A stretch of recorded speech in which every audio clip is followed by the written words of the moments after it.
अस्सलाम वालेकुम नाज़रीन, आप देख रहे हैं चौथा सतून। मैं हूं डॉक्टर सजाद बुखारी। नाज़रीन, आज जवाद फैज़ी साहब मौजूद नहीं हैं, उनकी एब्सेंस में ये प्रोग्राम मैं आपका होस्ट हूं इस वक्त। और जवाद फैज़ी साहब जो कि हमारे एक मारूफ एंकर हैं, सीनियर सहाफ़ी हैं, उनकी वालदा मोहतरमा का गुज़िश्ता रोज़ इंतकाल हुआ था।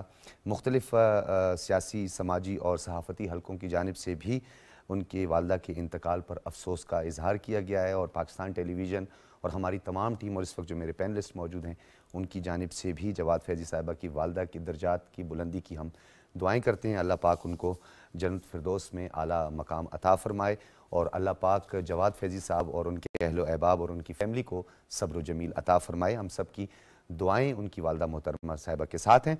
हम बढ़ते हैं अपने मौज़ूआत की तरफ। सबसे पहले बात करेंगे हमारे निगरान वज़ीर आज़म अनवारुल हक काकड़। दौरा अमरीका और अक़वाम मुत्तहिदा की जनरल असम्बली के खिताब से कबल उन्होंने जो मुलाकाती की है आलमी रहनुमाओं से और मुख्तलिफ इदारों के सरबराहान, उनकी तफसील आपके सामने रखें। अक़वाम मुत्तहिदा के सेक्रेटरी जनरल एंटोनियो गुतेरेस से मुलाकात, जिसमें हालिया सैलाब की तबाहकारियों के हवाले से बात हुई है। बिल गेट्स से मुलाकात हुई है, जिसमें पोलियो माइलाइटिस का पाकिस्तान में मुकम्मल खात्मे का अज़्म, और उसके अलावा सनती मसावात और बच्चों की नशोनुमा पर बात हुई है। मैनेजिंग डायरेक्टर आलमी मालियाती फ़ंड क्रिस्टलिना से जो है उनकी मुलाकात हुई है, और जो $3 अरब के स्टैंड बाई एग्रीमेंट है उस पर शुक्रिया अदा किया। ईरानी सदर इब्राहिम से भी उनकी जो मुलाकात हुई है, इब्राहिम रईसी से, उस पर भी हम बात करेंगे। उज़्बेकिस्तान के सदर शौकत मिर्ज़ा की जो मुलाकात है उस पर भी तफसीलन हम बात करेंगे। इसके अलावा सस्टेनेबल डेवलपमेंट गोल के हवाले से जो आलमी मुबाहिसा था उसमें भी खिताब किया, और तरक्की पजीर ममालिक की तरक्की की राह में जो रुकावटें हैं उस पर उन्होंने तफसीलन बात की है। और उसके अलावा निगरान वज़ीर आज़म अनवारुल हक काकड़ साहब से मारूफ अमरीकी कंपनी के सरबरा जैकब्स स्टैशहोम्स की जो है वो भी न्यूयॉर्क में मुलाकात हुई, और निगरान वज़ीर आज़म ने पाकिस्तान में $6 ट्रिलियन के जो मादनियात हैं, जिसमें तांबा और सोना सरे फहरिस्त है, उसका जिक्र भी किया और उनको सरमायाकारी की दावत दी। उन्होंने वो दावत भी कबूल की और पाकिस्तान के दौरे की हामी भी उन्होंने भरी। इसके अलावा निगरान हुकूमत के मैंडेट के हवाले से आज निगरान वज़ीर आज़म का काउंसिल ऑफ रिलेशंस के हवाले से उनका एक खिताब था, उसके कुछ इक़्तिबासात भी आपके सामने रखते हैं। उनका कहना था कि इंतखाबात बर वक्त कराना हमारा मैंडेट है, और साफ़ और शफाफ इंतखाबात करवाना, इस पर भी हम बात करेंगे। और डेफिनेटली इस दौरे की अहमियत, अफादियत, इनफरादियत पर बात करना बहुत ज़्यादा ज़रूरी है। अपने मेहमानों का तारुफ़ करवाते चलें। स्टूडियोज़ में हमारे साथ नजमुल साकिब साहब, किसी तारुफ़ के मोहताज नहीं, former ambassador. Doctor Munawar Hussain sahab बैनुल-अक़वामी उमूर के माहिर हैं, उस्ताद हैं, पढ़ाते हैं कायद-ए-आज़म यूनिवर्सिटी में, बहुत शुक्रिया। खिज़र क्लासरा साहब भी किसी तारुफ़ के मोहताज नहीं, सीनियर सहाफ़ी हैं, कालम निगार हैं। आप तीनों हज़रात का बहुत शुक्रिया। एम्बेसडर साहब, सबसे पहले तो निगरान वज़ीर आज़म को ये शर्फ़ हासिल हुआ कि उन्होंने जनरल असम्बली से उनका खिताब, और इस क्रूशल टाइम में जबकि एक तरफ जो सस्टेनेबल डेवलपमेंट गोल्स हैं उस पर बात हो रही है, क्लाइमेट चेंज पर बात हो रही है, और रिसेंटली जो डेवलपमेंट्स हुई हैं और आप देख रहे हैं न्यू फॉर्मेशंस हो रही हैं, न्यू ब्लॉक बनने जा रहे हैं, सी पैक एक बहुत बड़ी बेल्ट एंड रोड में पाकिस्तान बहुत आगे बढ़ चुका है, और चाइना भी इन्वेस्ट करने जा रहा है। क्या लगता है किस तरह आने वाले दिनों में इसके असरात, मुस्बत असरात हमें नज़र आएंगे? देखिए डॉक्टर साहब, आपने जो अपने प्रोग्राम का आगाज़ किया है उसमें एक दोस्त की वालिदा का जिक्र किया है, तो हमारी तरफ से आपने ताज़ियत तो पहुंचा दी। बहुत पहले एक शेर लिखा था कि हाँ जिस्म तो होता है मगर जान नहीं होती, जिस्म तो वो होता है, घर, जान हाँ नहीं जिस्म तो होता है जान नहीं होती, मगर जान नहीं होती, वो घर भी कोई घर है जहाँ माँ नहीं होती। तो उसमें मुझे नहीं समझ आती कभी कभी कि ये माएँ क्यों चली जाती हैं। तो हमारी दुआएं उन सारी माँओं के लिए जो यहाँ से रुखसत हो गई, और जो जिंदा हैं उनकी सेहत, सलामती और लंबी ज़िंदगी की दुआ। बिल्कुल, आमीन। अच्छा, ये चूँकि दुनियादारी चलती रहती है, आपने जो सवाल किया उसमें मैं आपको ये बताऊं कि इस वक्त जो सूरत हाल है, आलमी सूरत हाल, और फिर उसके बाद आपकी रीजनल सूरत हाल, उसके तनाजुर में अगर आप देखें तो ये UNGA का जो हर साल होता है, सितंबर में होता है, बड़े अरसे से हो रहा है, ये बड़ी अहमियत का हामिल है। और इसमें अगर हम देखें तो रूस जो है वो अभी तक यूक्रेन में है, जंग जारी है।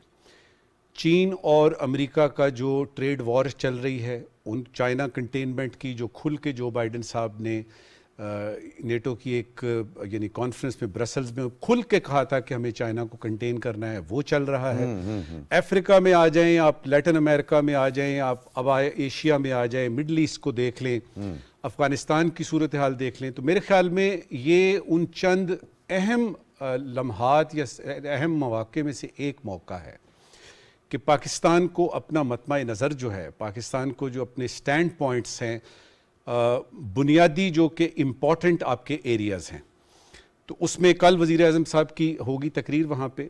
ये दुनिया का सबसे बड़ा फोरम है डॉक्टर साहब, आप जानते हैं, हमारे पैनलिस्ट भी जानते हैं और आपके देखने वाले भी। इस मौके पे जो 4-5 बातें होनी हैं या हो सकती हैं, क्विकली उस पर जिक्र करके फिर आपकी उसकी तरफ आते हैं। सबसे पहले आता है आपकी मईशत, और उसमें मुझे पूरा अंदाज़ा है, एक तो जलील अब्बास जिलानी जिन्होंने वहाँ पे वो एशिया ग्रुप से उन्होंने हमारे जो care taker prime minister foreign minister है उन्होंने खिताब किया, और उसमें मुझे समझ आई कि फोकस जो है वो नंबर 1 पे पाकिस्तान का इस वक्त वो इकॉनमी है, वो मईशत की बहाली है, और उस सिलसिले में SIFC का तो हम जिक्र कर चुके हैं, 1 विंडो जो है। तो इसको ये नहीं करना कि आपने वहाँ से यूनाइटेड नेशन जनरल असेंबली से आपने इन्वेस्टमेंट लेनी है, ये मुतारफ करवाना है ज़रा, यानी ठीक तरह डिप्लोमेटिक लैंग्वेज यूज करके। और प्राइम मिनिस्टर ने जो मारूफ अमेरिकी कंपनी उनसे मुलाकात में भी SIFC इनिशिएटिव का जिक्र किया, और उसमें जो आपने ये जिक्र किया है ना हमारे रिकोडिक का और ये सोने और उसका, अब ये एंगल जो है ये सबसे पहले आता है। दूसरा आता है आपके खित्ते की जो आपकी सिक्योरिटी की सूरत हाल है। आप जानते हैं कि अफ़गानिस्तान से हम कई दफ़ा कह चुके हैं कि तालिबान को रोकें, ये जो TTP वाले हैं जी हाँ, इनको रोकें। अब हमने देखा है कि अलकायदा भी जो है वो रीअपीयर हो गई है। मुझे तो पता नहीं क्यों ऐसे लगता है कि शायद कोई दूसरा 9/11 होने वाला है। तो जो पॉइंट बनाने वाला है वो ये है कि ये पाकिस्तान का मसला नहीं है खाली, ये टेररिज्म की एक्सपोर्ट जो है और ये यहाँ पे गढ़ इकट्ठा होना, ये दुनिया का मामला है। और ये 9/11 के बाद जो सूरत हाल आई थी, अब पता नहीं क्या होने वाला है। जो आलमी दहशतगर्दी का खात्मा, उसका अज़्म, और जिसको फिर खुद अमेरिका ने काउंटर भी किया, इसके बारे में उन्होंने सपोर्ट हासिल करने के लिए बात करनी है, और उनको एक तरह से वेकअप कॉल देनी है कि आप एकदम से अगर चले गए हैं इधर से 20 साल रहने के बाद नेटो और अमेरिका, तो इसका ये मतलब नहीं है कि यहाँ से यानी दहशतगर्दी का खात्मा हो गया। तीसरे नंबर पर डॉक्टर साहब आता है आपका माहौलियाती यानी क्लाइमेट चेंज का, और उसमें जो आपके सैलाब पिछली दफ़ा आए थे, हमने देखा कि दुनिया ने प्लेज किया, जिनीवा में एक बड़ी कॉन्फ्रेंस हुई, क्लाइमेट चेंज का बहुत बड़ा सबसे यूँ समझिए कि पहले 10 में जो मुतासर मालिक हैं उनमें पाकिस्तान का, लेकिन प्लेज नहीं हुआ ना पाकिस्तान। तो नहीं प्लेजेस हुए हैं, लेकिन यही तो उन्होंने पूछना है कि दुनिया ने प्लेजेस किए, उसके बाद क्या हुआ। और अल्लाह माफ करे, अल्लाह करे इस दफा सैलाब ना आए, लेकिन जो माहौलियाती रिपोर्टें आप पढ़ते हैं उसमें यह है कि सैलाब फिर आएंगे। तो ये 3 तो हो गए आपके यानी वो पॉइंट जो कि जनरली वो करेंगे। जो फोकस होगा वो मसला जम्मू एंड कश्मीर है, बिल्कुल वो मसला जम्मू एंड कश्मीर है। और उसके बारे में जो सूरत हाल इस वक्त पिछले 1 बरस में, पिछले जनरल असेंबली के इलेक्शन यानी सेशन से लेके इस सेशन तक जो सूरत हाल डेवलप हुई है कि उसमें ह्यूमन राइट्स की हॉरेंडस यानी वायलेशंस, किताब में उसका जिक्र नहीं है उनका। अच्छा, इसको उन्होंने बताना है, और साथ ही ये बताना है कि इसी यूनाइटेड नेशंस की सिक्योरिटी काउंसिल ने मुत्तफिका तौर पे रेजोल्यूशंस पास किए हुए हैं डिस्प्यूटेड टेरिटरी, और अब ये इसकी फाइनल डिस्पोजिशन होनी है इस यानी डिस्प्यूटेड टेरिटरी की। और फिर पाकिस्तान का जो उसूली मौक़िफ़ है कि इसका फैसला जो है वो यूनाइटेड नेशंस की सिक्योरिटी काउंसिल के जो मुत्तफिका रेजोल्यूशंस हैं उसके मुताबिक होगा। अच्छा, ये आपका जो नुक्ता है इसको ही मैं आगे बढ़ाऊंगा, क्योंकि डॉक्टर साहब आप ये जो कश्मीर के हवाले से जो डेफिनेटली हमारी इकॉनमी है और ये जो ग्लोबल टेररिज्म है, और फिर वो जो आपने उसको इम्पोर्ट करना बोला, फिर ये तो बहुत कॉम्प्लिकेटेड है, क्योंकि इस पर जब तक कोई अमल दरामद नहीं होगा बात आगे नहीं बढ़ेगी। डॉक्टर साहब, निगरान वज़ीर आज़म का कौंसिल ऑफ फॉरेन रिलेशन से कुछ देर कबल जो है खिताब हुआ है, और उन्होंने बाकायदा कहा कि पाकिस्तान खित्ते में अमन का ख्वाहां है, और अगस्त 2019 का जो यकतरफा फैसला है उसने एक गैर यकीनी सूरत हाल इस खित्ते में पैदा की है। इसमें कोई शक नहीं है, और बल्कि पहले तो मैं इस सवाल का जवाब देने से पहले थोड़ा सा आपको पस मंज़र दे दूँ। दूसरी जंग अज़ीम के बाद एक मेकनिज़म बनाया गया लिबरल स्कूल ऑफ थॉट के तहत, जिसके मकसद ये था कि इंटरनेशनल इंस्टीट्यूशंस देकर बेहतरीन इन्वायरमेंट कायम की जाए और लोगों के जहनों में अमन के बीज को बोया जाए ताकि दुनिया के अंदर अमन पैदा हो। अब सवाल ये पैदा होता है कि क्या अक़वाम मुत्तहिदा जो है इस वक्त वो क्या कारगर साबित हो रही है बहुत सारे इशूज़ के ऊपर। In the case of Palestine, in the case of Kashmir, resolutions वहाँ पे पड़ी हुई, लेकिन वो आपको कारगर होते हुए नज़र नहीं आ रही। उसकी बुनियादी वजह यह है कि जो इस वक्त करंट सिस्टमिक लेवल के ऊपर अगर आप देखें या रीजनल लेवल के ऊपर देखें तो 3 ऑर्डर्स आपको नज़र आते हैं। एक ऑर्डर अमेरिका लीड कर रहा है जो बज़ाहिर लिबरल वर्ल्ड ऑर्डर है, लेकिन अंडर द ग्लव जो है वो रियलिस्ट हैंड है। ठीक है। दूसरी तरफ चाइनीज़ आपको ऑर्डर नज़र आता है जो कनेक्टिविटी और जियो इकनॉमिक्स की बात करता है, और इन दोनों के दरमियान में पिसा हुआ एक ऑर्डर है जो कि नॉर्म बेस्ड इंटरनेशनल ऑर्डर है, जो कि यूनाइटेड नेशंस का ऑर्डर आपको आ जाता है। अब यूनाइटेड नेशंस का ऑर्डर उस तरह कारगर नज़र नहीं आता। आप कहेंगे इस पर दलील दें। उस पर दलील ये है कि अगर इतना बड़ा फोरम मौजूद है जो सितंबर से दिसंबर हर साल जहाँ पे मीटिंग एंड सेशंस होती है और मुख्तलिफ एजेंडाज मुख्तलिफ इशूज़ को उठाया जाता है, 12 से ज़्यादा रेजोल्यूशंस पर कुछ होता है, लेकिन उसके बावजूद फिर आपने G7 क्यों बनाई, G20 क्यों बनाई, आपकी ब्रिक्स क्यों बनी, आपकी SCO क्यों बनी, आपका नेटो क्यों है, आपका क्वाड क्यों बन रहा है, ऑकस क्यों बन रहा है। इसका बुनियादी मकसद ये हुआ और इसकी समझ इसका अगर कंक्लूड आप करें तो ये हुआ कि इसका मतलब कि आप यूनाइटेड नेशंस के ऊपर यकीन नहीं रखते। दूसरे लफ्ज़ों में जो लिबरल वर्ल्ड ऑर्डर जिसके तहत यूनाइटेड नेशंस का क़याम आया, उसको जो लीड कर रहा था, जो विल्सोनियन जो थॉट था, जिसको बाद में अमेरिकन ने तस्लीम किया कि विल्सन जो बात करते थे पहली जंग अजीम के बाद वो बिल्कुल सही साबित हुई, उसको खुद अमेरिकन डीरेल करते हुए नज़र आ रहे हैं। और अमेरिकन डायरेक्टली डीरेल नहीं कर रहे, अमेरिकन्स मुख्तलिफ अलाइंसेस बना के ख़ुद तो शामिल ही हैं, लेकिन अपने स्ट्रेटेजिक अलाइस के ज़रिए से जिस तरफ आप इशारा दे रहे हैं, इंडिया लिबरल वर्ल्ड ऑर्डर को नुकसान पहुंचा रहा है, जमहूरियत कहलाता है लेकिन वहाँ पे जमहूरियत हकीकत में मौजूद नहीं है। बिल्कुल। अब कनाडा के अंदर क्या होता है, या कैनेडियन प्राइम मिनिस्टर आके इंडिया के अंदर क्या बात करते हैं, यूनाइटेड नेशंस की ह्यूमन राइट्स काउंसिल की उसके ऊपर रिपोर्ट है, यूरोपियन यूनियन की रिपोर्ट है।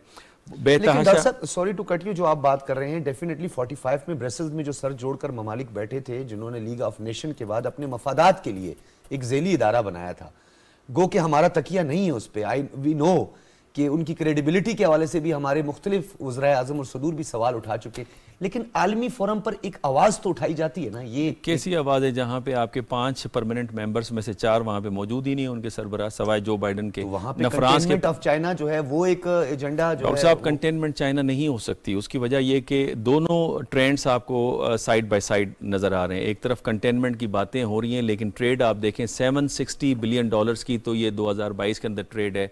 इंडिया को इस्तेमाल करेंगे चाइना के ख़िलाफ़ $130 बिलियन की इंडिया और चीन के दरमियान में आपको ट्रेड नज़र आती है। और फिर जो कंटेनमेंट की जो आप बात करते हैं, कंटेनमेंट तो नहीं, ब्लॉक पॉलिटिक्स उसका सही टर्मिनोलॉजी होगी। सर ये G20 में अभी साइडलाइन मुलाकातों में भी जो है ये कंटेनमेंट ये बातें करते रहे, लेकिन आप देखें क्या अमेरिका ने अपने स्टेटमेंट्स के अंदर से वन चाइना पॉलिसी की टर्मिनोलॉजी निकाल दी है? बिल्कुल नहीं। चाहे अमेरिकन स्टेट सेक्रेटरी ने विजिट पे किया, फाइनेंस सेक्रेटरी ने विजिट पे किया, ट्रेजरी के सेक्रेटरी ने किया, जो बाइडन के जो क्लाइमेट के ऊपर जो एडवाइज़र हैं जॉन केरी, उन्होंने विजिट पे किया। अभी माल्टा के अंदर मुलाकात हुई जैक सलिवन जो कि एडवाइज़र हैं सिक्योरिटी अमेरिका के और चाइनीज़ फॉरेन मिनिस्टर की। तो अमेरिका तो नहीं चाहता, लेकिन अमेरिका की बुनियादी तौर पे ये इंडियंस को बात समझ में नहीं आ रही कि एशिया में अगर 2 ममालिक की मतभेड़ होती है तो एशियन सेंचुरी तो फिर नहीं आएगी ना। जिस तरह से यूरोप के अंदर वॉर होती रही, अमेरिका को ओशियानिक इंसुलैरिटी मिलती रही, जिसकी वजह से अमेरिका ऊपर उभरता रहा, और ये इंडिया की बेवकूफ़ी है। विद इन इंडिया मैंने आपको कई दफ़ा कहा है कि मोदी ने सबसे बड़ा नुकसान जो इंडिया को पहुंचाया है, इकोनॉमिक डेवलपमेंट, उसकी प्रोग्रेस लोग काउंट करें, वो उसकी प्रोग्रेस नहीं है। वो नेचुरल अलाइज से भी वो हाथ धो बैठा है, वो कोई नेचुरल अलाइज भी नहीं, इवन अपने नेबरहुड में नहीं है कोई। आप रिस्पॉन्ड करना चाहते हैं? मैं दो छोटी छोटी बातें करके ज़रूर यानी हम उनका भी यानी व्यू पॉइंट सुनेंगे। देखिए, अब इन्होंने बड़ी अच्छी बात की और बड़े अच्छे तरीके से अहाता किया। उसमें कुछ चीज़ें रियल पॉलिटिक की समझने वाली हैं। सबसे पहले बात तो ये है कि जब यूनाइटेड नेशंस थी तो SCO का या ब्रिक्स का या G20 का या G7 की तुक क्या बनती है, उसके बिल्कुल सामने एक और रीजनलिज्म का तस्वुर है। आपका वो वर्ल्ड फोरम है, ये रीजनल फोरम्स है। बिल्कुल। नंबर 2 कि क्या चाइना ने SCO बना के तो यूनाइटेड नेशन छोड़ दी थी? नहीं। क्या ब्रिक्स जो इन्होंने बनाई उन्होंने यूनाइटेड नेशन से निकल गए? इसका मतलब यह है कि हमें थोड़ा सा इसको देखना पड़े। दूसरा कि अमेरिका क्यों इंडिया की साइड लेता है और ये पाकिस्तान को क्यों हर दफा जो है, और खासतौर पे कश्मीर पे रेजोल्यूशन, उसमें बड़ी सीधी सी बात है, गांव का चौधरी जो होता है ना, वो जिसको चाहता है नवाज देता है और उसके अपने वेस्टेड इंटरेस्ट होते हैं। अब उसमें वो अलग बात है कि थानेदार कमजोर है या ताकतवर, हाँ, ये दो थप्पड़ से भाग जाता है ये बात। अब ये है कि आपको ये मानना पड़ेगा कि अमेरिका और उसके हवारी जो हैं वो दुनिया चला रहे हैं। ठीक है, एक चीन निकला है जिसने किया है और उसके साथ अब रूस। याद रहे कि ये दोनों जो है ना के नहीं ये जो प्रेसिडेंट शी जिनपिंग है और पुतिन है अभी मिलने लगे हैं, कुछ दिनों बाद इनकी मुलाकात होनी है। ठीक है, अब ये ब्लॉक्स वगैरह जो बन रहे हैं, जाहिर है जब दो हाथी लड़ते हैं तो घास को तो मुसीबत पड़ती है। सर हम जियो इकोनॉमिक्स की बात करते हैं तो डॉक्टर साहब की बात से मैं इत्तेफाक भी करता हूं, लेकिन कहीं जुज़वी करता हूं, क्योंकि जियो पॉलिटिक्स के बगैर जियो इकोनॉमिक्स भी नहीं है। क्लासरा साहब एक अगर जुमला जी प्लीज, मैं क्लासरा साहब जो है वो बुनियादी तौर पे जो चौधरी साहब जो एम्बेसडर साहब ने फरमाया बिल्कुल ठीक है, माजी में थे अभी नहीं है।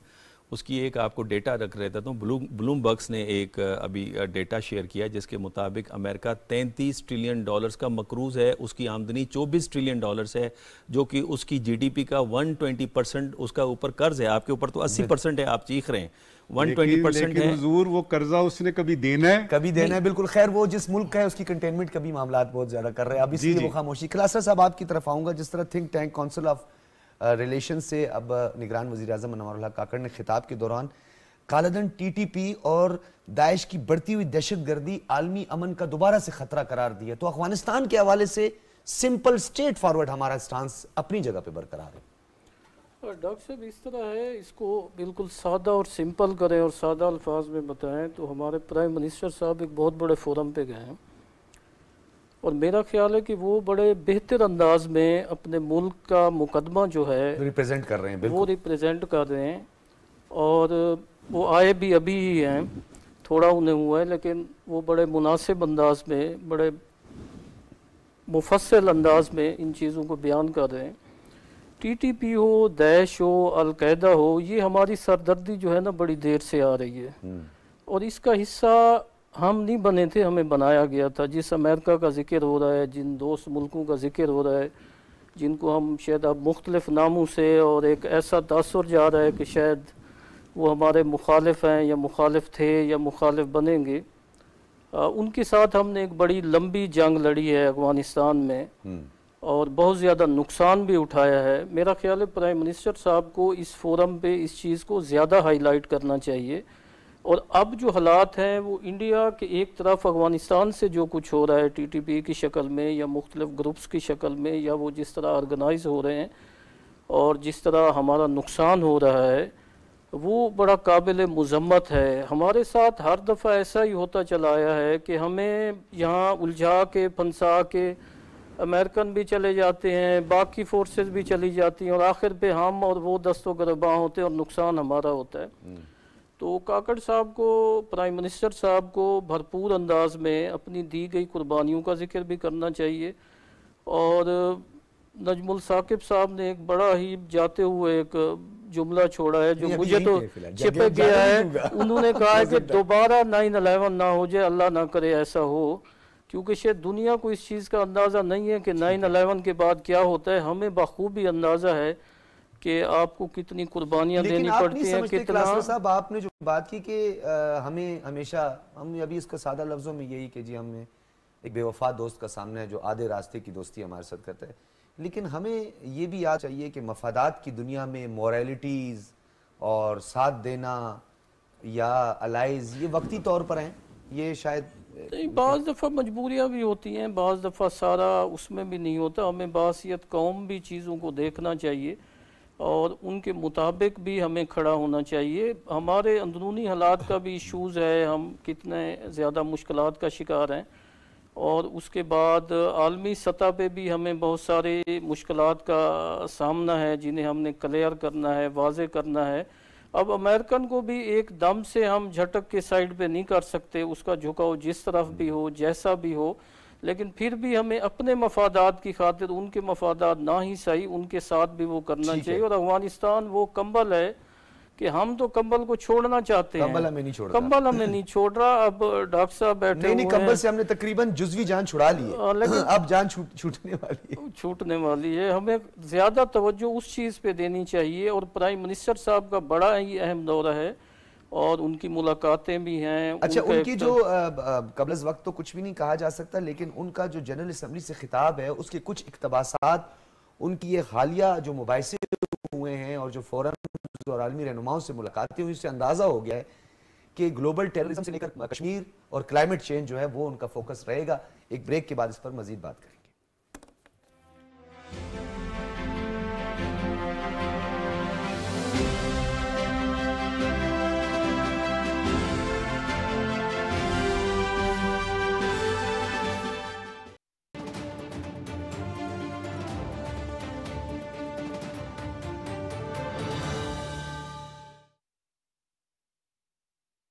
इलेक्शन कमीशन ऑफ पाकिस्तान ने सेक्शन 57 के तहत जनवरी के आखिरी हफ्ते में आम इंतखाबात का ऐलान कर दिया और इन आम इंतखाबात में डीम लिमिटेशन बड़ा एक अहम मरहला था जिसे इलेक्शन कमीशन ने गुजरना है और 30 नवंबर तक हल्का बंदियों का नोटिफिकेशन भी जारी हो जाएगा। इस हवाले से हमारे साथ कंवर दिलशाद साहब मौजूद हैं, किसी तारुफ के मोहताज नहीं, साबिक secretary election commission of Pakistan. बहुत शुक्रिया कंवर दिलशाद साहब, आपने वक्त दिया। कंवर दिलशाद साहब, आप मुझे सुन पा रहे हैं? बिल्कुल आवाज आ रही है आपको? जी जी, कंवर दिलशाद साहब बताइएगा इंतखाबात का ऐलान, और क्योंकि मैं कल भी आपका एक शो देख रहा था जिसमें आपने 25 जनवरी का कह दिया था कि इंतखाबात होने जा रहे हैं, तो क्या आपको लगता है कि ये सेक्शन 57 का इस्तेमाल हुआ और इलेक्शन अनाउंस कर दिए गए? आपको लगता है कि कुछ गैर यकीनी सूरत हाल का खात्मा भी होगा? देखिए जी, इलेक्शन कमीशन पाकिस्तान ने आज जो अपना एक शेड्यूल जारी करने के बारे में जो एलामिया जारी किया है, उससे तमाम शकूक व शुबात, अवहाम और इस तरह जो अफवाहें थी कि इलेक्शन 2 साल, 1.5 साल, 3 साल के लिए मुलतवी हो रहे हैं, वो सब के सब जो है ख़त्म हो गया, अजाला हो गया। और इलेक्शन कमीशन ने साफ आइन और कानून के मुताबिक बता दिया है कि जनवरी के आखिरी हफ्ते में इंतखाबात हो जा रहे हैं। और जैसे कि आपने भी फरमाया इंट्रोडक्शन रिमार्क्स में, ये जो हमारा जो सेक्शन 57 बड़ा इंपॉर्टेंट है, जिसमें ये इलेक्शन शेड्यूल देने की तमाम इख्तियारात जो हैं वो इलेक्शन कमीशन पाकिस्तान को तजवीज़ कर दिए गए थे। हालिया पार्लियामेंट में एक्ट में जो तरमीम हुई थी और प्रेसिडेंट पाकिस्तान का किरदार ख़त्म कर दिया गया था। अब जो प्रेसिडेंट पाकिस्तान जो खतूत लिखे इलेक्शन कमीशन को, वजारत इंसाफ और कानून को, वो गैर मुतल्लक खत थे, उसको नापसंदगी के निगाह से देखा जाएगा। जब आपके पास इख्तियारात ही ख़त्म कर दिए गए थे पार्लियामानी एक्ट के तहत, तो बिला वजह इलेक्शन कमीशन पाकिस्तान को भी वजारत इंसाफ और कानून को आपने खतूत लिखे। इस पर तो लिहाजा बहरहाल वो तो चैप्टर क्लोज हो गया। और सबसे बड़ी अहम बात ये हुई कि आज जो प्राइम मिनिस्टर पाकिस्तान चंद रोज में जो अक़वाम मुत्तहिदा में आर्मी फोरम जो खिताब फरमाएंगे, तो मुमकिन है उसके मुताबिक वो ये भी कह देंगे कि जनाब पाकिस्तान के इलेक्शन कमीशन ने इंतखाब की तारीख मुकर्रर कर दी है और जनवरी के आखिरी हफ्ते में जो है इंतखाबात हो जाएंगे और अवामी नुमाइंदे जो है वो इक़्तिदार में आ जाएंगे। तो ये बहुत बड़ी एक मैसेज आएगा प्राइम मिनिस्टर पाकिस्तान की तरफ से अक़वाम मुत्तहिदा के फोरम पर। तो ये बहुत सही मायनों में टाइम के ऊपर इलेक्शन कमीशन पाकिस्तान ने अपना एक शेड्यूल देकर आलमी फोरम पर पाकिस्तान की हमदर्दियाँ हासिल कर ली। बाकी रह गया कि बाकी सियासी जमातें जो हैं वो तरह तरह की अपने तहफ़्फ़ुज़ात का भी इज़हार करती हैं कि इनके मफादात हैं। वो कहते हैं हम सुप्रीम कोर्ट पाकिस्तान में जाएंगे जी, 90 दिन में इंतखाबात नहीं हुए। 90 दिन का तो चैप्टर क्लोज हो गया। 90 दिन के लिए रास्ते में रुकावट था आइन का आर्टिकल 51, जिसमें ये लिखा हुआ था कि अगर डिजिटल मर्दमशुमारी, जो भी मर्दमशुमारी है, उसका अगर नोटिफिकेशन हो जाता है तो फिर इलेक्शन कमीशन जो है उसकी लास्ट नतीजे की रोशनी में हल्का बंदियां करवाएगा। तो ये बहुत बड़ा इंपॉर्टेंट है। वो भी आर्टिकल 51, वो भी आर्टिकल जिसमें लिखा हुआ है आपने हल्का बंदियां करानी है। एक आर्टिकल 224 है, वो कहते हैं 90 दिन में इंतखाबात करवाएं। एक आइन का आर्टिकल 48 है, इसमें कहा सदर पाकिस्तान तारीख दे सकते हैं। ये सारे आइन के आर्टिकल की मामला है, कोई एक्ट तो नहीं था। ठीक है, तो जाहिर है कि इलेक्शन कमीशन ने स्टेप बाय स्टेप सब काम किया और आइन के मुताबिक आगे बढ़ रहा है। अच्छा सर, जहां इलेक्शन कमीशन ने अपने आईनी इख्तियारात को इस्तेमाल किया है, वहां पर एक आम फहम था और मीडिया में गो के इस पर बड़े मुबाहिसे होते रहे कि election commission of Pakistan delimitation के नोटिफिकेशन के 90 दिन के बाद इंतखाबात करवाएगा, जबकि नोटिफिकेशन दिसंबर के बाद आ रहा है। या इस तरह का कोई क्राइटेरिया है, आप समझते हैं? या इलेक्शन कमीशन ऑफ पाकिस्तान तो बड़ा वाज़ह तौर पर देखो ना, ये इत्तेफाक ऐसा हो गया कि इलेक्शन कमीशन के सरबराह जो हैं वो ब्यूरोक्रेट हैं, जो मुख्तलिफ सूबों के चीफ सेक्रेटरी रहे हैं, उन्हें पता है कि जी क्या एडमिनिस्ट्रेटिव कदम उठाने पड़ते हैं, क्या हमने कहाँ जवाब देना है। ठीक है। अगर कोई हाई कोर्ट का, सुप्रीम कोर्ट के कोई रिटायर्ड जज होते हैं चीफ इलेक्शन कमिश्नर, तो उनमें तो करंट ही नहीं आना था। उन्होंने तो जो सदर ने खत लिखा था उस खत को लेकर पहुंच जाते अवान सदर, जबकि मौजूदा चीफ इलेक्शन कमिश्नर ने ये कहा कि अगर हम आपके खत की रोशनी में चले गए अवान सदर तो आपने हमारी मुलाकात बेशक नाकाम हो जाती, लेकिन आप कहते जी मैंने कानूनी मशावरत करके मैं इलेक्शन की डेट दे रहा हूँ, मैंने मेरी मशावरत होगी, बेशक मशावरत नाकाम ही हो जाती, लेकिन उसी मशावरत की आड़ में वो तारीख दे देते तो फिर एक बहुत बड़ा आईनी बुरहान पैदा हो जाता। उस तारीख को, प्रेसिडेंट की तारीख को मुस्तरद करना इलेक्शन कमीशन के बस में नहीं था, इसलिए उन्होंने सदर से मुलाकात से अवॉइड किया कि हम तो आपसे मुलाकात नहीं करते। तो इस लिहाज से ये फैसला तो बड़ा दुरुस्त हुआ। अब मामला ये हो गया है कि इलेक्शन कमीशन ने डेट दे दी है, अक्टूबर के जनवरी के आखिरी हफ्ते में इंतखाबात हो जाने हैं और इसे नवंबर के एंड पे नोटिफिकेशन हो जाएगा। अब आपके सामने मंशूर पेश करें, अपने पार्टी के अंदर जो इंट्रा पार्टी इलेक्शन है वो भी मुकम्मल कर लें ताकि आपको सिंबल मिल सके। जिन पार्टियों ने इंट्रा पार्टी इलेक्शन नहीं करवाए उनको सिंबल नहीं मिलेगा। ठीक है। अच्छा कंवर दिलशाद साहब, जिस तरह आपने एक्ट ऑफ पार्लियामेंट और सदर के इख्तियारात के हवाले से एक इबाम था वो भी दूर हुआ, इंतखाबात पता नहीं कितने साल बाद होंगे वो भी दूर हुआ, अब एक और बहस भी छिड़ सकती है और आज काफी हद तक की छिड़ भी गई है कि ये क्या हतमी ऐलान है इलेक्शन कमीशन ऑफ पाकिस्तान का, क्योंकि उन्होंने 57 का इस्तेमाल किया है सेक्शन, तो आपको लगता है ये ऐलान हतमी, क्योंकि कहा जा रहा है कि जी ये भी हतमी नहीं होगा, क्या ये दुरुस्त है? ये हतमी ऐलान है ना, उन्होंने कह दिया कि जनवरी के आखिरी हफ्ते में इंतखाबात होंगे, तो इसलिए वो डेट उन्होंने 24-25 जनवरी में कर। अगर ये इत्तेफाक से की अपनी दानिशमंदी है, उनका अपना तरीकेकार है अपने इलेक्शन कमीशन पाकिस्तान का, लेकिन असूली तौर पर वो डेट दे देते 24 जनवरी 25 जनवरी तो वो जरा अच्छा नतीजा जाता। लेकिन बहरहाल उन्होंने इशारा कर दिया कि जी जनवरी के आखिरी हफ्ते में इंतखाबात होंगे। अब अगर ये अक़वाम मुत्तहिदा के फौरन पर प्राइम मिनिस्टर पाकिस्तान कह देते हैं तो इंटरनेशनल हमायत हासिल हो गई। तो वो तो कोई बात नहीं है कि 24 तारीख हो, 25 हो, 23 हो, 20 हो, वो तो उसके मुताबिक होता ही होता है 55 दिन होते हैं, ज्यादा से ज्यादा, कम से कम दिन होते हैं 48 दिन। अगर इलेक्शन कमीशन ने 48 दिन के हिसाब से डेट दी तो हो जाएगी 22-23 जनवरी, ये मुमकिन है 20 जनवरी हो जाए। लेकिन इस लिहाज से तमाम सूरत हाल को देखते हुए लेकिन ख्याल ये है कि 25 जनवरी को इंतखाब हो गए, इससे आगे नहीं जाएंगे, क्योंकि 60 दिन के अंदर अंदर इंतखाबात करवाना होता है इलेक्शन कमीशन पाकिस्तान को। तो ये तमाम सूरत हाल सामने आ चुकी है। बहुत शुक्रिया कंवर दिलशाद साहब, साबिक secretary election commission of Pakistan हमारे साथ मौजूद थे। हतमी है, 60 डेज हैं और सेक्शन 57 के तहत इंतखाबात होने जा रहे हैं। मैं आपकी तरफ भी इन्वेस्टर साहब आऊँगा और एक बड़ा अहम नुकता, अक़वाम मुत्तहिदा की जनरल असम्बली के गुफ्तगू से या खिताब से पहले तो उसको अभी तक कबलज़ वक्त होगा कहना, लेकिन वो जिस तनाजुर में कंवर दिलशाद साहब बात कर रहे थे, वो जो कुछ आलमी रहनुमाओं की चीफ इलेक्शन कमिश्नर से और कुछ सुफरा की जो मुलाकातें हुई थी और कुछ कंसर्न्स भी शो किए गए थे, उस तासुर को भी कहते हैं उसकी भी नफ़ी होने जा रही है।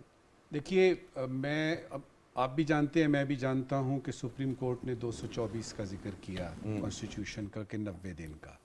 फिर हमने इलेक्शन कमीशन को देखा कि उन्होंने 27(2) का हवाला दिया कि जो इलेक्शन कमीशन का एक्ट है उसके मुताबिक ये पहले डीलिमिटेशन होंगी उसके बाद।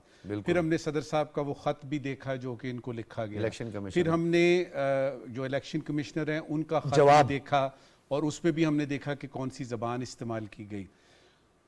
अंग्रेजी में कहते हैं कि it is very difficult to explain the obvious. जो सामने नजर आ रहा होता है ना उसको बड़ा मुश्किल होता है। लेकिन मैं आपको और आपके जो लाखों देखने वाले हैं उनको ये बताऊं कि इससे अच्छी खबर पिछले कई महीनों में मुझे नहीं मिली, तभी मैंने दे दी खबर, मुझे नहीं मिली। दूसरा ये कि अगर तारीख भी दे देते, महीना दिया था तो तारीख भी दे देते तो क्या हर्ज था। सर आखिरी हफ्ता हो गया, बस नहीं आखिरी महीना पूरा नहीं ना, आखिरी हफ्ता। ऐसे नहीं डॉक्टर साहब, ऐसे नहीं, उसमें ये बड़ा अहम है और उससे पता लगता है संजीदगी का। लेकिन उन्होंने कंवर दिलशाद साहब ने वो कैलकुलेशन पूरी कर दी, वो 60 डेज वाला उन्होंने पूरा कर दिया। वो ना उन्होंने बताया कि ये इसका टाइम किया उन्होंने 25 तक एक्सपेक्टेड। 90 दिन का तो नहीं हो सका, अब देखते हैं 60 डेज का होता है कि ठीक है। लेकिन खुशाइन बात ये है कि ये बात जो है जनवरी के आखिरी यानी हफ्ते तक ये मुंतज हो रही है। आपने जो सवाल पूछा है ना, देखिए हमने अमरीकी सफीर को और ब्रिटिश हाई कमिश्नर को गलियों गली मोहल्ले मोहल्ले घूमते फिरते हुए पिछले दिनों देखा है।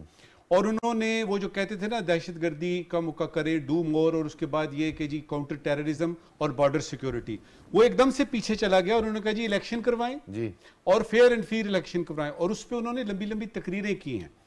इसकी क्या वजह है? इसकी वजह यह है कि दुनिया जब आपके तरफ देखती है तो एक सॉवरन गारंटी होती है एक चीज, अगर और कॉन्ट्रैक्ट्स करने हैं, एग्रीमेंट्स करने हैं, दो मुल्कों ने या तीन मुल्कों ने, हाँ, आपने बातें करनी है, उसमें अगर कोई बात, इवन चाइना वो देख रहा है कि भाई अभी ये फेज यानी सेकंड शुरू हुई है सीपैक की, तो इसमें जो प्रोजेक्ट्स हमने करने हैं, क्या ये हुकूमत इस काबिल है कि इसको ऑनगोइंग में जो है कि ये जो बात करेगी। और ऑन द कॉन्ट्ररी ये बात भी तय है कि जो निगरान हुकूमत है इसका बुनियादी काम ही है इलेक्शन करवाना, शफाफ इलेक्शन, शफाफ। और यही आज think tank of council of खुशखबरी है, इसको हम खुशामदीद कहते हैं। डॉक्टर साहब, आप किस तरह देख रहे हैं, क्योंकि ये हर पाकिस्तानी का, क्योंकि डेमोक्रेटिक स्टेट का जो बाजी है, जहां जमहूरियत और आइन और कानून की बालादस्ती की बात होती है, ये बड़ा खुशाइन फैसला। पाकिस्तान के अंदर शदीद कंसेंसस की ज़रूरत है, और मैं समझता हूँ इलेक्शन के ज़रिए वो कंसेंसस आप क्रिएट कर सकते हैं। उस हवाले से तो ये खुशाइन है। एम्बेसडर की बात बिल्कुल ठीक है जो इन्होंने फरमाया कि अगर डेट दे देते तो वो जो आज शक व शुबात कुछ हो रही हैं या कुछ तनकीद हो रही है, वो तनकीद के दरवाजे भी बंद हो जाते। तीसरी बात, कंवर दिलशाद साहब ने एक बड़ी ज़बरदस्त बात की, चूँकि इंटरनेशनल फोरा के ऊपर हमारे प्राइम मिनिस्टर साहब हैं और इंटरनेशनल जर्नलिस्ट जो हैं वो इस हवाले से बड़े सेंसिटिव आपको नज़र आती है, स्पेशली द वेस्ट। और यही वो है जिसकी वजह से वो कहते हैं we have a common values with India, जो शेयर्ड वैल्यूज़ की बात करते हैं। शेयर्ड इंटरेस्ट की तो बात करते हैं, लेकिन शेयर्ड वैल्यूज़ की भी बात करते हैं। तो उस हवाले से जो डेमोक्रेसी है उससे रिलेटेड वो ज़रूर सवाल जवाब होते। तो मैं समझता हूँ ये टाइमली डिसीशन है और अच्छा डिसीशन है, और मेरा ख्याल है कि इस पर कारबंद रहना होगा। और अगर कारबंद आप नहीं रहते तो फिर ये इलेक्शन कमीशन की रेपुटेशन लेकिन पे उनको भी वो जो आदमी रहनुमा जिनका आप जिक्र कर रहे हैं, जो डेमोक्रेसी के हवाले से कंसर्न्स भी हैं, डिबेट भी होती है, तो उनको शायद एक माइक्रोस्कोप का भी इस्तेमाल करना चाहिए, जहां उनको हमारे नेबर में जो है वो डेमोक्रेसी की तलाश करनी चाहिए, जहां पे एक हिंदू इंतहा पसंदी उरूज पर है, फाशिज्म उरूज पे है, वहाँ तो डेमोक्रेसी नहीं है, वो भी नहीं है। और फिर देखें ना, रोग स्टेट है। अब मैंने खैर साहब आपके कई प्रोग्रामों में ये बात की है, जो इंटरनेशनल लॉ की वायलेशन करे, जो टेररिज्म को एज अ टूल इस्तेमाल करे अपनी फॉरेन पॉलिसी, जो इंसानी हुकूक कौंसिल के 30 आर्टिकल की धज्जियां उड़ा दे, तो इससे ज़्यादा रोग स्टेट और क्या होता है। कभी इधर मार दिया, और सिर्फ ये कनाडा का मामला नहीं है, कतर में 9 इंडियन मैरीन्स को उन्होंने पकड़ा हुआ है, ठीक है, वो भी मामला अपनी जगह। मैं चाहता हूँ कि इस पे अब क्योंकि कंक्लूड करना है, खलासा साहब वैसे आपके नसीब में जो एक कंक्लूजन आता है, देखिए वो खुलासा अब आपने इस दरिया को कूजे में बंद करना है, इस तासुर की किस हद तक नफी हुई है इलेक्शन कमीशन के इस ऐलान के? इलेक्शन कमीशन ने अपना काम कर दिया। मैं अपनी पॉलिटिकल पार्टीज़ को देख रहा हूँ, अपनी लीडरशिप को देख रहा हूँ कि वो कितने मुतहरिक हैं, कितने अवाम के साथ जुड़े हुए हैं, या जिस हाल में वो इस मुल्क को छोड़ के निकले हैं, क्या वो अवाम का सामना कर पाएंगे, या वो इन्हीं शकूक व शुबात को कि जी जनवरी का आखिरी हफ्ता कहा है, 25 जनवरी नहीं कहा, 26 जनवरी नहीं कहा। और फिर ये भी देखना होगा कि इलेक्शन कमीशन को जो हुकूमत ने सपोर्ट देनी है इलेक्शन कराने के लिए, जो आगे बढ़ना है, वो भी तैयारी मुकम्मल देनी है उनको, वो करना है, वो करना है। बेसिक ये है कि हमारी लीडरशिप कुछ बाहर बैठी हुई है, कुछ जेलों में बैठी हुई है, कुछ अब नैब में केसेस खुलने के बाद अपने एहतसाब के लिए वहाँ मसरूफ़ होंगे, तो वो इलेक्शन कैंपेन करेंगे, अदालतों में जाएंगे, या लैंड करेंगे मुल्क में, या जेलों से बाहर आएंगे। ये बहुत बड़े सवालात हैं। अवाम जो है ज़हनी तौर पे तैयार है। लीडरशिप चाहे वो 16 माह वाली है, या 3.5 साल वाली है, या 5 साल वाली है, वो कंफ्यूज है। लीडरशिप आगे बढ़े, अपना रोल अदा करे, और एक पॉलिटिकल गवर्नमेंट लाने में अपना किरदार अदा करे। इलेक्शन कमीशन ने जो करना था वो कर दिया है, और इससे आगे उसे हुकूमत ने अपनी डोमेन में रहकर उन्होंने अपने जो है आईनी इख्तियारात का इस्तेमाल किया। और हमें जो वो पहले भी मैंने कहा है, वबस्ता रहे शिजर से उम्मीद बहार रख, हमें बहरहाल तैयार रहना चाहिए। लीडर शायद लंदन से आए, या अटक से आए, या कहीं और से आए, हम मुंतज़िर हैं वोट के लिए। बिल्कुल आपने ठीक कहा कि वोट का इस्तेमाल और डेमोक्रेसी में इंतखाबात की जो अहमियत है उससे हर शख्स वाकिफ़ है, और हर पाकिस्तानी और ज़ी शऊर ये समझता है कि बर वक्त इंतखाबात और अपने नुमाइंदे का चुनाव और इंतखाब ही जमहूरियत का हुस्न है, और पाकिस्तान का मुस्तकबिल इससे जुड़ा हुआ है। बहुत शुक्रिया आपका एम्बेसडर नजम साकिब साहब। डॉक्टर मुनव्वर हुसैन साहब और खिज़र क्लासरा साहब, और मैं कमर दिलशाद साहब का भी शुक्रिया अदा करता हूँ, सेक्रेटरी इलेक्शन कमीशन, जिन्होंने खुसूसी तौर पे हमें वक्त दिया। नाज़रीन, आपने गुफ्तगू सुनी, फीडबैक ज़रूर दीजिएगा। इजाज़त दीजिए, अल्लाह हाफिज़।